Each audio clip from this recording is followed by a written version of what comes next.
Bulan suci Ramadan dan Hari Raya Idul Fitri telah berakhir.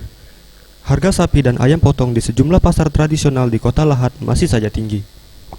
Di Pasar PTM Square dan Pasar Lematang, harga daging sapi masih bertahan dengan harga Rp130.000 per kilogram dan Rp85.000 untuk harga tulang.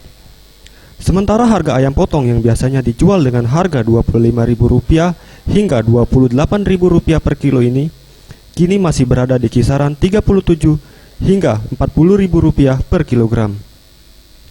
Para pedagang mengaku, tingginya harga daging sapi dan ayam potong disebabkan masih tingginya harga di tingkat agen. Oleh sebab itu, mereka belum bisa menurunkan harga meski bulan Ramadan dan Lebaran telah usai.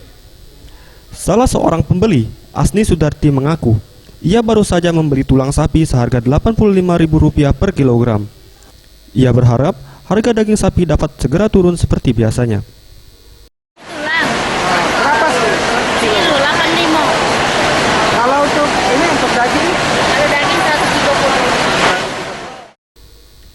130. Hal senada juga disampaikan salah seorang pembeli lainnya.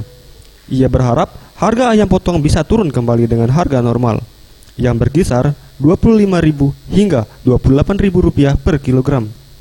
Kalau normalnya 25. Sekarang naik 37. Sementara untuk harga bahan pangan lainnya telah berangsur normal, seperti harga ikan berada di kisaran Rp20.000 per kilogram. Zulfikri, Sriwijaya TV.